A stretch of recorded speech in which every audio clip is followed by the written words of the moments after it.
তো hello guys, আপনারা যদি হোয়াটসঅ্যাপ ওয়েব ব্রাউজারে কিংবা ডেস্কটপে আপনারা ইউজ করে থাকবেন, তাহলে কিন্তু আপনারা এই মুহূর্তে একটি নতুন সমস্যায় পড়ে থাকতে পারেন। এখানে কিন্তু আপনাদের কোনো চ্যাট শো করছে না, কিংবা কোনো স্ট্যাটাসও দেখতে পাচ্ছেন না, কিংবা লগ আউটও করতে পারছেন না। অর্থাৎ হোয়াটসঅ্যাপের এখানে ব্রাউজারে আপনারা কিন্তু কোনো কাজই করতে পারছেন না। তো আপনাদেরও যদি এই প্রবলেমটি হয়ে থাকে, তা আপনারা কি করে ফিক্স করবেন সেটাই জানাবো আজকের এই ভিডিওটিতে। তাই জন্য কিন্তু পুরো ভিডিওটি অবশ্যই দেখতে থাকুন। তো তার আগে ভিডিওটিকে অবশ্যই একটি লাইক করে দিন, এবং এই চ্যানেলে যদি আজই নতুন এসে থাকেন, এখন এই চ্যানেলটিকে সাবস্ক্রাইব করে রাখুন এরকম নতুন নতুন ভিডিও দেখার জন্য। তো সবার প্রথমে জানিয়ে দিই, আপনাদের যে এই প্রবলেমটি হচ্ছে, আপনাদের কিন্তু একার হচ্ছে না, এই মুহূর্তে কিন্তু সমস্ত ইউজারদেরই হচ্ছে, যারা কিন্তু এখানে ওয়েব ব্রাউজারে হোয়াটসঅ্যাপটি ইউজ করে।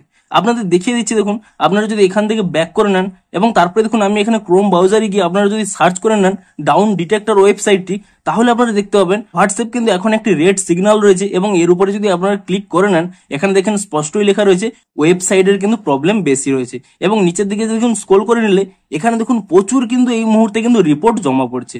অর্থাৎ এই মুহূর্তে হোয়াটসঅ্যাপের ওয়েব ব্রাউজার কিন্তু কাজ করছে না, এই প্রবলেমটি কিন্তু সকলেরই হচ্ছে। তো আপনারা এই মুহূর্তে কি করবেন, আপনারা কিন্তু কিছু সময় ওয়েট করে যান। 1 ঘন্টার মধ্যেই হোয়াটসঅ্যাপে যখন এখানে সার্ভার প্রবলেমটি ঠিক হয়ে যাবে, তাহলে কিন্তু অটোমেটিক্যালি আপনাদের কিন্তু প্রবলেমটি সলভ হয়ে যাবে।